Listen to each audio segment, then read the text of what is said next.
What's up, good people? Welcome into Montgomery Co. I'm Renee Montgomery. And listen, right now, it's MoCo on the go because I'm on the go. And you should already know where I'm at.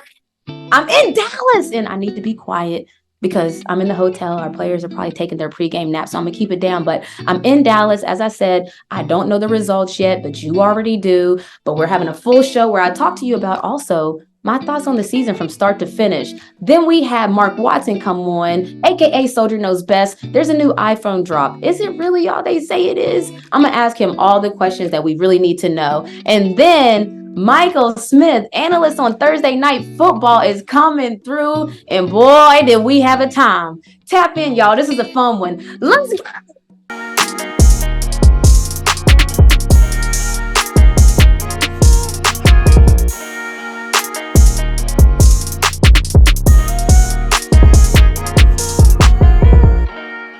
All right, what's up, good people? As we mentioned, it's MoCo on the go. I'm in Dallas right now because it's the calm before the storm. It's the calm before the storm in a sense of, I don't know what has happened in the game yet. You're listening to this right now, and we already do know what happened. But while I'm recording this, the Tuesday before Thursday release, I have no idea what's going to happen in the New York Mystics game. I have no idea what's going to happen in our Atlanta Dream versus Wings game. I'm going to give my perspectives on everything before it happens.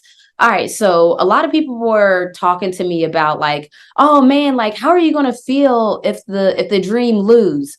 And I'm like, how am I going to feel? Well, first of all, if I don't even like to put that in the universe, but if I would be proud, like in a sense of as a player, the moment your season ends, and if it doesn't end with a championship, you automatically feel like it's a failure. I mean, we all saw Giannis in his speech and what Giannis was talking about, where he was like, look, I don't think I failed. I think any year that you get better is progress. And if you haven't heard the speech, definitely go check it out. But he had a very evolved way of thinking, because I'm going to tell you right now, as a player, my first thought was, what can I do better next year? Like, I'm just being for real. I'm only worried about next year already. But now that I'm in a different position, I have a whole different thought process. I really do see that everything is different when you're looking at it from a different perspective. So let me break it down. As co-owner and vice president of the Atlanta Dream, when I look at our season as a whole, I look at the postseason, so our preseason, which was the off season, and all the ideas that we had. I mean, we had ideas for days on theme nights. Y'all know the theme nights now because we've already had them, but Divine Nine night, we had daddy daughter night. We just had so many different nights.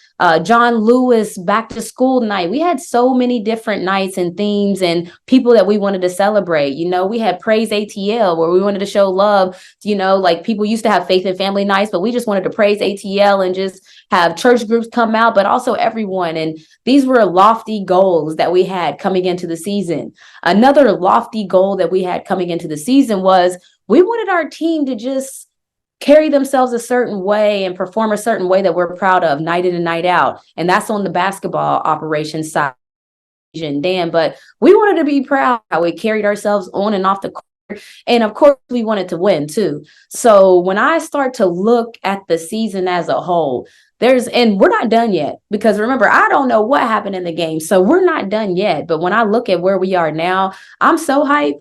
Like, I'm hype at our staff, like everybody probably needs a little quick vacation, a little mental detox, but I'm so proud of our staff and what we pulled together. It's not easy. Y'all, I know everybody sees games and sees productions, and thank you to everybody that's reached out on social media and told us how much they enjoyed the games, because I'm telling you, it matters because of how much energy. So imagine that you work a normal 9-to-5 job. That's probably fairly normal. And at 5 o'clock, or maybe a little later, depending on if you had to finish stuff up or not. But at 5 o'clock, when you're done, you go home, you get on the couch and you watch whatever you want to watch on TV, or you do whatever you want to do in that day. Well, when you work for sports and you work in sports, when sports is on, you're on. So we have a lot of people that go to work every morning, work their 9-to-5, but if it's a game day and that game starts at 7 or 7:30, which they normally do, after they leave work, our staff heads to Gateway Center Arena, and now they're working again. They're at the game. They're helping the game come to life. They're just being a part of building and making sure that everything is going according to plan. So now they're not working 9 to 5. They're working 9 to 9. And they're doing that 20 games per season. And the reason we're working in sports is because we love it, but it doesn't mean that we don't get tired. So I'm just telling you my whole other thought process of, I appreciate everybody that works for the Atlanta Dream, all of our staff, all of the full-time and part-time, and our coaches and all those GMs, because when people ask me, how do I feel about the season? That's why I'm saying all of this, because you must not know. And I'm going to say from the player side, how do I feel about the season? Well, as a player, of course, when I lose, that's all I'm going to think about. But me now in my new position, all I see is, man, look how far we've come.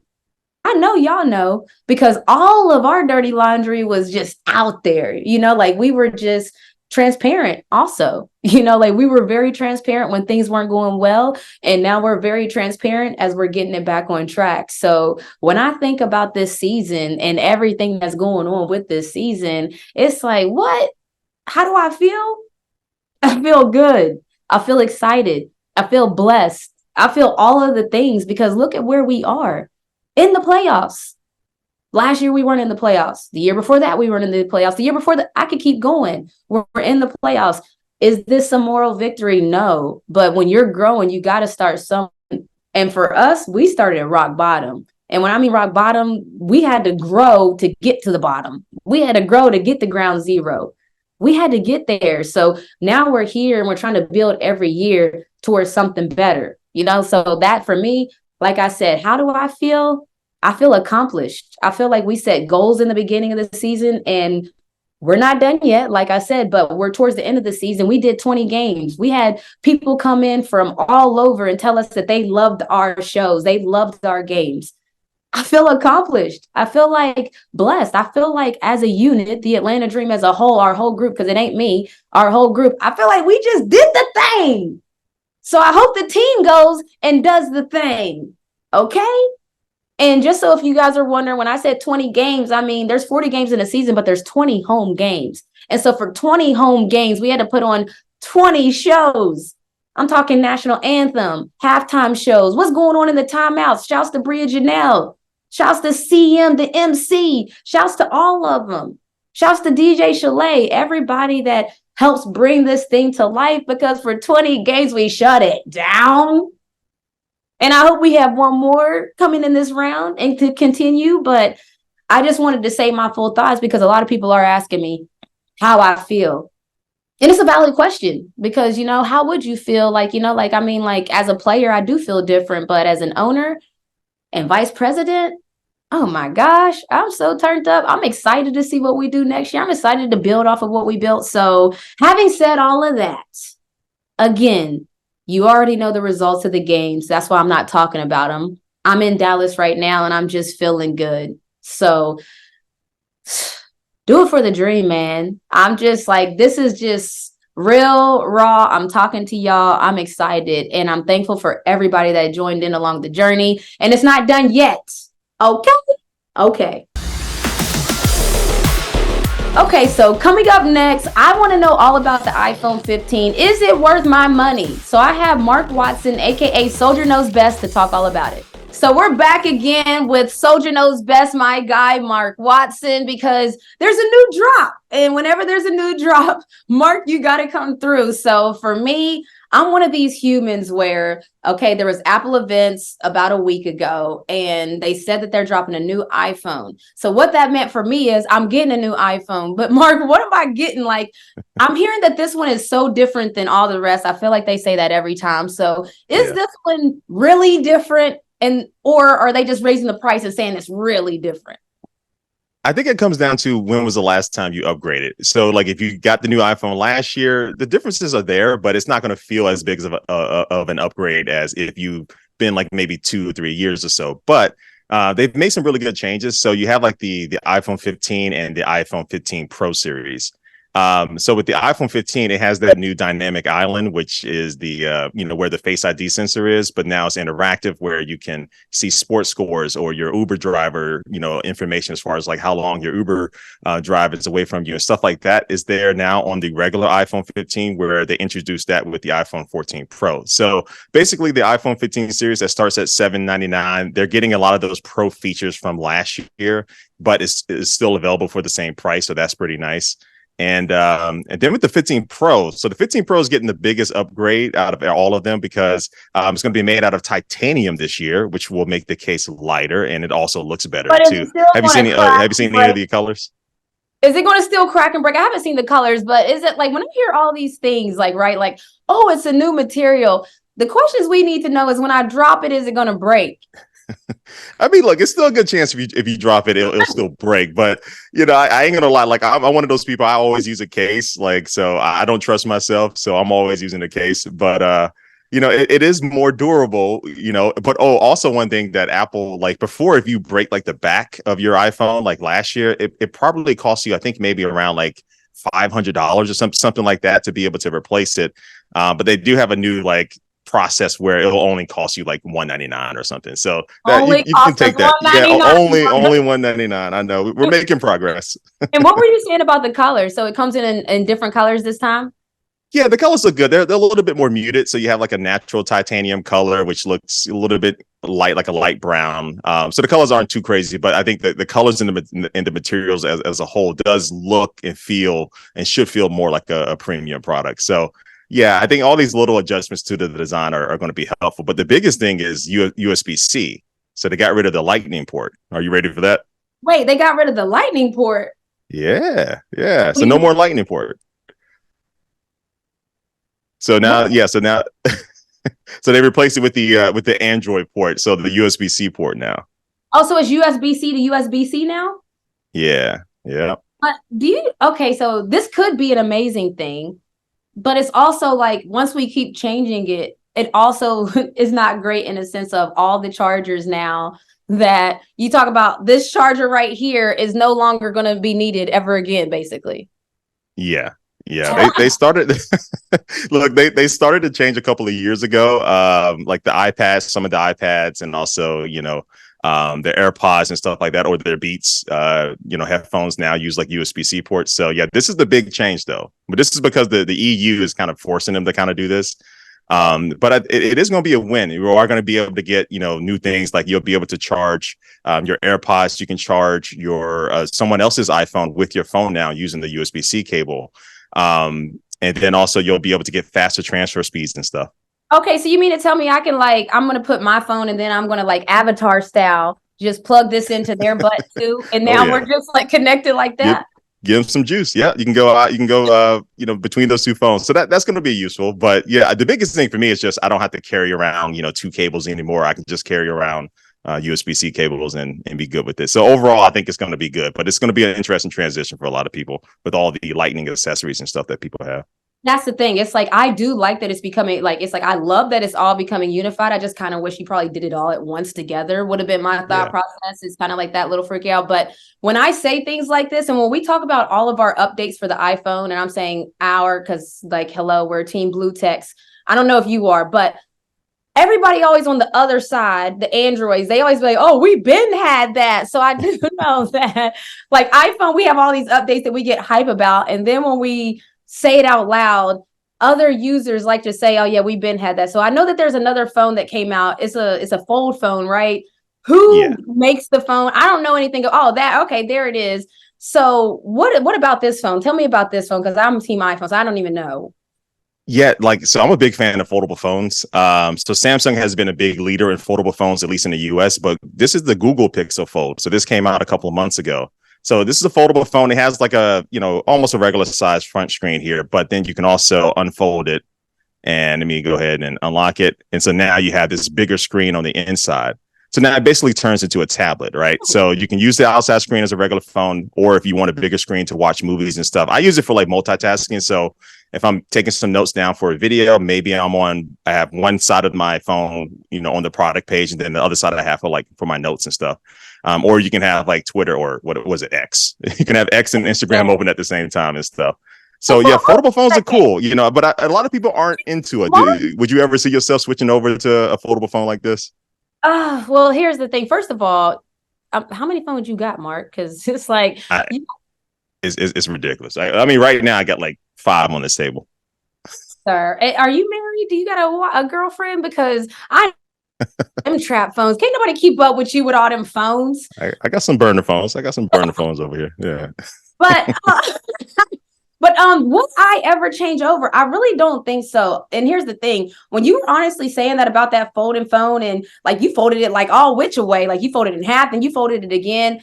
That is convenient. Like, it's like, as you're telling it to me, I'm like, wow, I could really use that. Like, I'm always multitasking where I might want to scroll Twitter on one page and be making my notes on another or watching. Like, when you said it, it's like, I'm that demographic. Like, I'm the customer they need. So maybe I do need to holler at Samsung, but it's like, how can I do that when my MacBook is right here that connected my notes from my phone and my iPad? It's like they're all connected so easily. Is there any other group that connects things as easily as like Apple does? I would say Apple definitely has the number one ecosystem at this point. But Samsung does have, I mean, they have tablets, they have laptops, they have a lot of smart devices, refrigerators, and those type of things. So Samsung would be the second when it comes to like an ecosystem to Apple. And then after that, it will be Google. But yeah, Apple, like, I mean, that's how they keep you hooked, like with the iMessages, everything just syncing over with the Apple Watch, which I still think is the best smartwatch, and that's connected. And then your Apple TV and all that stuff. Yeah, the Apple ecosystem is still number one. Okay, because that's what gets me. I mean, and we're also talking Apple TV. To take it a step further, I cast my stuff. I mean, it's just so convenient. But Samsung, I am intrigued. Now, Samsung, you said something when it said it has refrigerators and all of that. When you break down, because just in case everybody knows, Soldier Knows Best on YouTube. Please follow him because he's the tech guru. Whenever there's a drop and you want to know what's really good, what's user friendly, what all the things, Soldier Knows Best on YouTube. But do you also like review their fridges and stuff too for Samsung? Yeah. I review everything. Like I review refrigerators, drones, vacuum cleaners, some electric cars. I'm getting into e-bikes a lot now. So I'm doing e-bikes. Like an electric bike. So basically you have something that look like a regular bike, but it has like a motor on it. And so you can either pedal it and the motor can help you along, or you can just use a throttle. And I have some e-bikes that can go like 35, 36 miles per hour. They're kind of like little motorcycles, but. Oh my goodness. All I can keep thinking of is Dumb and Dumber when I hear stuff like that. But I know we've evolved. But speaking of you said electric vehicles. There's a lot going on right now with this strike. I'm not going to ask you about that, but I'm curious when it comes to electric vehicles. I'm hearing that like they don't make money off of them at this point. And I hear bad stuff about them just stopping. So tell me about Tesla. What do you know about electric vehicles is basically, because I be hearing stuff on Twitter, but I don't be knowing if it's true. Yeah, I don't know. Like it is one of those things, like you do see it often in the tech world where companies will release products that might be kind of newish and they're not making a lot of money off of it. A good example of that would be like the Xboxes and the PlayStations. They undersell those, right? So you can buy those for like $500, but they probably cost the companies like $1,200 or $1,000 to make. But they plan on making the money back every time you buy a game or every time you subscribe to the online content.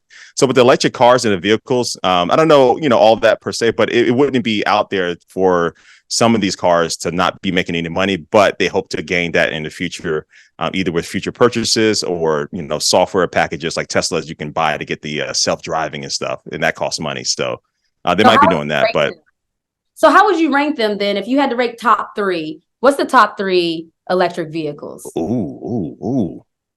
I would go with Tesla Model Y as being very all around. And then behind that, I would probably go with the Hummer EV. I got to try the Hummer EV a couple of years ago. And yeah. And we were doing some off-roading stuff. We were out in the desert, and that thing is a beast. So I really had fun with that. It's an oxymoron, a Hummer electric vehicle. It feels like an oxymoron to me. Yeah, like that was the thing too. A lot of people were worried about the power of it. Is it still going to have that power of that original Hummer? And it does. Like it can go from 0 to 60 in like, I'm trying to remember, like around 3 seconds or so. Like it's maybe between 3 or 5 seconds. I can't remember, but it's like super fast. It's ridiculous. But you had that comfort in that. It was a good ride. Wow. And the third one in the top 3 to finish it out?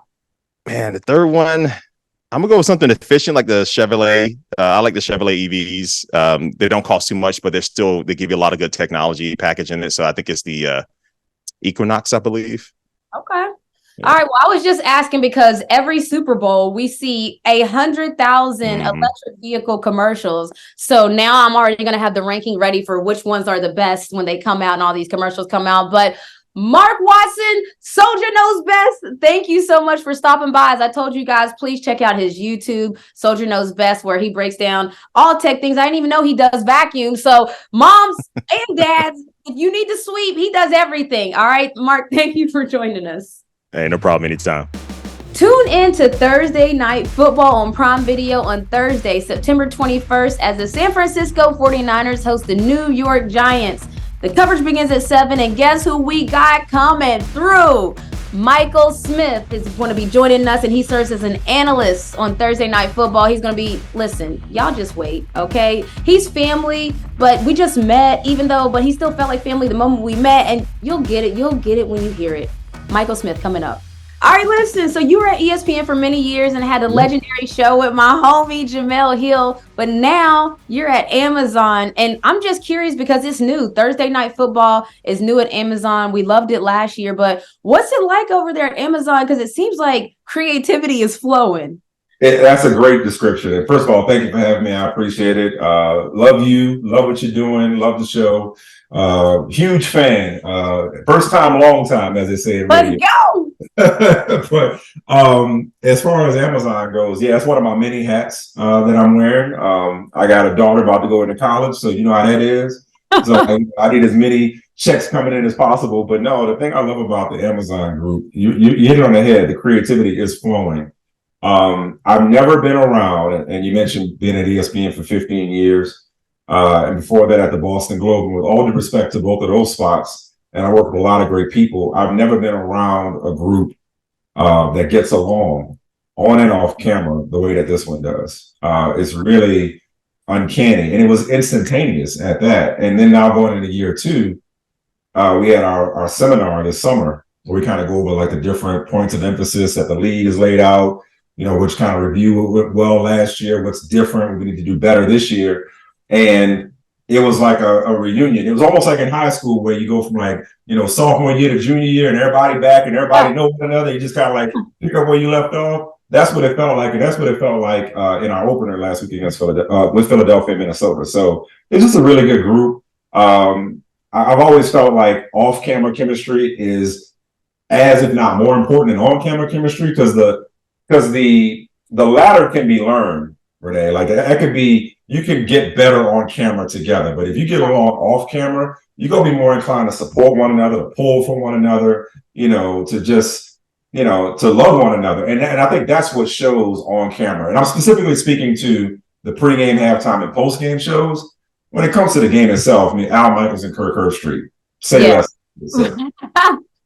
No, but it's facts though. The reason I said that is because you can tell. I mean, you can tell that it's fun on set. I mean, I saw, Kirk pick somebody up and pick Kevin Hart up. And it was Andrew Whitworth picked up Kevin Hart the other night. Yeah, stuff like that. It's just fun stuff all the time. And so I just love it because I like different. And I see that Amazon and you guys at the pre, half, and post are doing things different. But speaking of Thursday Night Football, I mean, it's an interesting matchup coming up, to say the least. We got the 49ers and we got the Giants. And as we know, the 49ers are some of people's favorites to win the Super Bowl. But then you got the Giants, who took a 40-0, swing from my Diddy's team, the Cowboys, and then they lost Saquon. It's just looking tough. I mean, they haven't scored a lot. So what can we look forward to? And how do you prepare when you got a marquee matchup, but the matchup may not look so marquee on paper?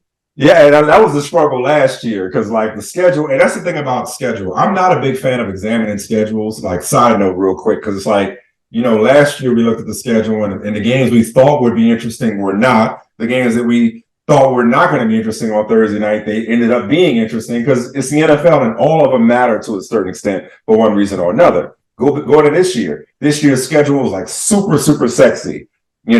especially relative to last year. But already, this game may have lost a little bit of its luster. May have, I emphasize may, because Brian Daboll, the head coach of the Giants, just said a little while ago that he's not ruling out Saquon Barkley. Now, that might just be, the old gamesmanship thing, like wanting the other team to prepare for Saquon, this, that, and the other. I mean, it seems unlikely that he would go from several weeks or being out to now game time decision and playing this game against San Francisco. But there's hope, is what I'm getting at. I'm just glad the Giants figured it out in the second half against the Cardinals, because if the way they were headed, if they would have been the 0-2 Giants coming off of a 40-0 loss in the opener and then a loss to the Cardinals, who were supposedly tanking for next year's draft, that would have been a downer. But the thing about these games, man, is just like, once that ball goes in the air, you just never know what's going to happen. And there's always a story. Good or bad, there's always a story that comes out of Thursday Night Football. And that's my role. That's what I love. I just love telling stories. And I think both these teams have great stories. Daniel Jones, with the way he performed in the second half, this is a dude just got $40 million a year. A lot of people didn't think he was worth it. A lot of people thought he was a bust coming out of Duke. But look at what he did in the second half. Look at what Brian Daboll's done in a year and change, turning this organization around. And like you said, the 49ers, for my money, the class of the NFC, and we'll see if they end up being the class of the NFL. I love that. You mentioned something, you talked about tanking, and it made my mind, because we know that this is a thing. Yeah. You tell stories and you followed sports for a long time. How often does tanking work out? Like, never. Never. It never works. I hate it. I mean, I'm sure like in the NBA, but it's like, every now and then they made, like, okay, it worked out for the Spurs this year. They got Wemby, you know what I mean? Everybody. So every now, I won't be absolute, but how many times have we seen with the lottery in the NBA, for example, where somebody tanks and they don't get the number one pick? That's the thing. Right. But in the NFL in particular, it's like you could try to tank, but when dudes are getting paid and when coaches are getting paid and people's jobs on the line, like, let's just take the most recent example. Last year, the Houston Texans, looked like they were about to get the number one pick. Lovie Smith and Davis Mills was like, we trying to win our last game of the season. And they won it on a last-second prayer. And they ended up with the number 2 pick instead of the number 1 pick. And Lovie Smith is no longer with the Texans, as we know, but his job is to win games. These players' jobs is to put quality film on tape, because they got to get jobs, or either keep the job they got or get it somewhere else. So the Arizona Cardinals. Ask the Washington Commanders if the Cardinals are tanking the way that they played the first game. Ask the New York Giants if the Cardinals are tanking. Like, it's professional football. These dudes got families to feed. They're trying to keep jobs. So I think you can try to strip your roster.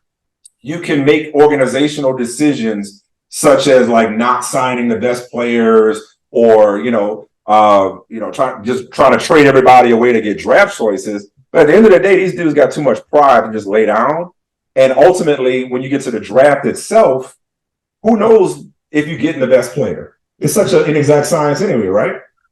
No, that's true. And that's why, like, even when I was playing, like, people like ask me, well, did your team ever tank when you were playing? I'm like, I would never know. Like, if they did, if they tank, is no limit, right? Exactly. Come on now. Nelson Master P, we had him on the show a little while ago. But speaking of tape out there, my Atlanta Falcons are 2-0, baby, okay? And I'm just excited where we are. Bijan Robinson, honestly, he's looking like a stud at the running back spot. And things are looking pretty right now. So what do you think about my Falcons? I mean, are they looking like they could be the real deal? How do you feel about our quarterback? That's a big discussion right now. So I want to hear your thoughts on my squad, because, we only have 352 passing yards in 2 games, but I'm hopeful still. I mean, listen, if you could run the ball the way they can, and you got Bijan Robinson, and you getting the ball in his hands in creative ways the way Arthur Smith is, there's a lot of reasons for you to be excited. I don't think this is a fluke. I don't think it just so happened to win 2 games. They've been competitive the last couple of years. It's not like they were at the bottom of the league. And I just think they have an identity. They play tough defense. They got some underrated guys on defense. Adding Calais Campbell was big up front on defense. But they got a tough defense. They got a nasty offensive line. And you got 2 running backs that can hurt you. One of them that can hurt you in a variety of ways, the way Bijan Robinson does. So as far as Desmond Ridder, he was the question coming in. I really like the kid. I like him up here. I like him in here. Is he Matt Ryan or before him Michael Vick? No. Does he have to be? I don't think so. I think this team can contend to win that division. I mean, look, Tampa Bay is 2-0. What did people expect of Tampa Bay? The Saints, I think people did expect them to be 2-0. But look, I'm from New Orleans. You know how Saints Falcons could get. You know that the records go out the window with Saints Falcons. Fact. So I mean, I don't see why Atlanta can't be the NFC South champion. They got the formula, and they have an identity, and they're gonna stick to it. Nah, I feel you. I went to that Saints game last year, and it's all like that's the one I try to make if I can make it, because it's always a vibe. But that's the thing. I don't know if any fan base. I mean, people talk about other fan bases. Like, it's nasty when it comes to Saints Falcons, man. I remember them church bus rides when I was growing up. The bus rides from New Orleans to Atlanta be like $50, and they pile on the bus and they go to Atlanta for the Falcons game, vice versa for the Saints game, for the Falcons fans coming to New Orleans. Atlanta and New Orleans got a thing. I love it. Not the church is busting up, though. You remember that? I love that. All right, so I'm curious. So we're early, but I like to always ask early questions. But who's impressed you so far this season? Because I mean, like, I would say this has been a surprising season. Even teams or players I thought would come out the gate swinging, like Lamar Jackson and them, like maybe didn't come out swinging, but they're still here. But I'm curious what teams have impressed you. We talked about Atlanta. I mentioned Tampa, the Commanders. I'm a big Sam Howell guy. I love them going back to North Carolina. So the Commanders so far. I think you got to start with Dallas, though. I mean, we knew Dallas was talented.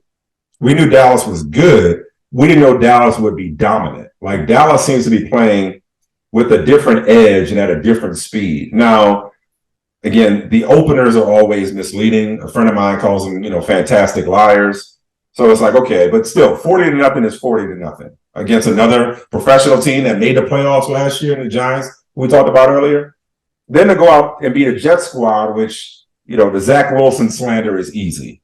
But the Jets had just come off of beating Buffalo. The Jets got a great defense. Yeah. And so 70-10 after 2 games is like, I think in terms of most impressive teams, you have to start with Dallas. Pleasant surprises. I mentioned the Commanders, Falcons, Buccaneers. I think the rookie quarterbacks, and Bryce Young to a lesser extent, he's struggled, but I really have been impressed about individuals. With Anthony Richardson, he just has to stay healthy. He doesn't look like the dude people thought he would be, where he'd be a wreck and a train wreck and just like not knowing how to handle himself because he needed playing time. Like, no, he's been polished in a way that I don't think many people expected. C.J. Stroud has been good. Yes. They haven't come in victory, but he's been good. I think Bryce Young will figure it out as it goes along. So I would say the rookie quarterback class, in terms of a group of individuals, has impressed me so far. Okay, so you mentioned the Cowboys, so I got to get your reaction to Jerry Jones saying that he wants to get more minorities into the minority ownership into the NFL. Did you see the quote? What are your initial thoughts? I mean, it's easy to say, right? I think with the NFL in general, I think the frustration stems from the fact that, the old saying goes, like, I can't hear what you say because I see what you do, and it's like, whether it's ownership, whether it's leadership, whether it's diversity in its own newsroom at the leadership level, whether it's head coaches, that ongoing conversation, it just kind of oftentimes feels like same stuff, different toilet. And listen, it's not as easy as Jerry Jones snapping his fingers. I recognize that. I mean, there are a handful of minority owners in the NFL across the league, but we're talking about principal majority owners who are like, not Magic Johnson as Josh Harris's partner or whatever, what I'm saying, but like the principal owner, the guy or woman whose name comes first on the masthead. It's complicated. I mean, they got to have the money. There's a process, so on and so forth. I get it. I just think it's easy to say all the right things. And the NFL has been great about saying all the right things, even in its own end zone, when it comes to matters of race in particular. But its actions leave a lot to be desired. So I appreciate the sentiment, but specifically, I love to know, what are you doing to make that a reality beyond just saying, I like to see it? Well, yeah, okay, we'd all like to see it, you know what I mean? But we'd like to see Colin Kaepernick back in the league. You know what I mean? There's a lot of people like to have seen, but why haven't we seen it? You know, we'd like to see more black coaches. Why haven't we seen it? It's just, you know, it feels empty. I'd love to see more black offensive coordinators. I'd love to see, Right. there's a lot. I'd love to see $1 billion too. But yeah, you're right. Like, to that point. Also, I wonder if people know that when it comes to things like this, when they call it a club, it's a club you have to get accepted into. So I always mention that I'm thankful for Larry and Suzanne, because I was accepted into the club, because that's another piece. It's like, you could have all the money in the world. J-Lo and Ben was trying to buy a MLB team, had all the money, had all the influence, but you have to get accepted. And I think that's the part that if people don't understand, it's not just about the money. It's about, yes, okay, if you saying that, when you get bids now, or when you get candidates, you actually have the choice to make the decision to say yes to certain ones and no. You can say yes to a lower bid. Like, I want people to understand of how much control there is. You can say yes to a lower bid if you want to make a stance and take a stance. So I'm just I'm laying it all out there so people can understand how much impact someone could have on that. Well, speaking of laying it all out there, we could be here all day talking about the impact that the W in general, you in particular, have had, just in terms of like setting that example of how what change looks like. So I appreciate that from you. Thank you. And then, so I got something else though. Back to Thursday Night Football, because I really do have fun. Wait, can I get one of those hoodies? Do I get one of those for coming on the show? I need to have your people send your address and stuff, and send your info. It's done, because I really do enjoy. This is Thursday. We release on Thursdays, and Thursday Night Football is tonight. And I enjoy the broadcast through and through. I told you guys, creativity is flowing. Y'all got my guy, Marshawn Lynch, who co-owner with me on the FCF Beast. But what is it like having that much energy? I mean, he's one of the funniest dudes I know. Is he around you guys on set? What is that like? Well, he hasn't been on set yet. Okay. You know, what is that like? Other than hilarious, what is it like having him be a part of this? I guess to me, it's just, I'm old enough to remember I'm just here so I don't get fined. Boom. I'm old enough to remember the Marshawn Lynch who wanted nothing to do with media, who is now get my Skittles. You know what I'm saying? Who is now a reporter. You know what I mean? Like, Marshawn Lynch is like Beast Mode is out here, like, you know, doing the Lord's work when it comes to like figuring out what's happening in these streets. It's like, I mean, it's just crazy how life works, where Marshawn Lynch is a part of a mainstream broadcast. And I mentioned the seminar. One of the best things was we had a best of Marshawn from last year, and it was nothing but beats. So it's like that delay comes in handy. That's one of the reasons why he ain't been on set, because we know that delay got to be in full effect with Marshawn. And so, like, just his bits, they all go viral. They're a huge hit. It's one of the smartest things we've done, if I may say so, was incorporate Marshawn Lynch into this team. But it's just funny. It's just funny how life works. It's like, you know, people, and how everything just evolves, how society evolves. I mean, once upon a time, this man was vilified, you know, as somebody who, you know, wouldn't play the game or wasn't professional, you know what I mean? And people have a lot of things to say about Marshawn Lynch, but Marshawn Lynch never changed. We did. The rest of us did. Marshawn Lynch, the same dude he been. The rest of us just caught up and decided that, oh, this is actually cool. People actually like this, you know what I mean? So it's fun to see somebody be rewarded and recognized and celebrated for being their authentic selves and not change for anybody. And Marshawn probably ain't like, you know, it ain't no big thing to him. He's just like, oh, y'all want me to go to Amish country? All right, I'll go to Amish country. Cool. You know, that's just what I gotta do there. Who all gonna be there? That's probably all he's there. Who all gonna be there? That's all he's just being Marshawn, man. I love it when people just get to be themselves unapologetically, authentically, and get rewarded for it. Good for him. No, I love that. That made me think of, I got to ask you about Colorado then. Deion Oh, man. Speaking of doing what you do unapologetically and just out there, I mean, Colorado has set the world on fire in a sense of before the season. I don't know if you saw, but I'll be on Twitter way too much. And I saw a lot of people were saying that they might only win 4 games. You know, like there was a lot of conversation.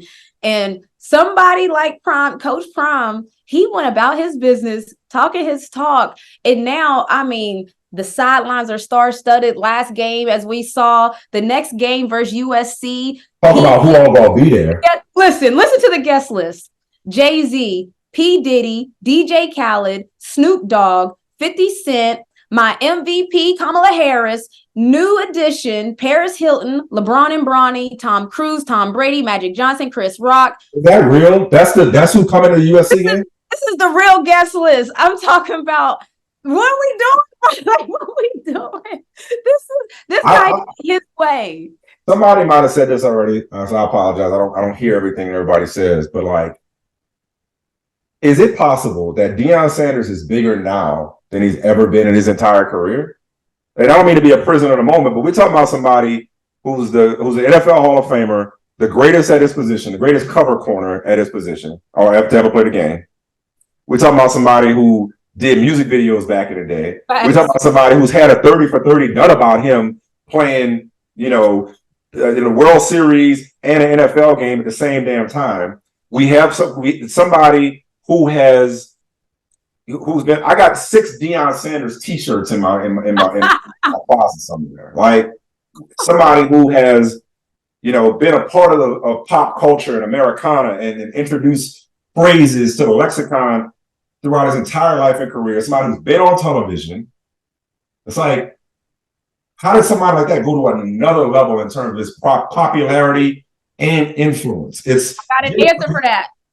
Social media. So listen, when he was doing all of that, I don't know if as many people could get a hold to everything he was doing like it is now. Like the same way I know who's coming up on the guest list for next game. Yeah. I got it on Twitter. Would I have known that in the past? And to your point, hosted Saturday Night Live. I know we saw Travis Kelce do that last year after they won.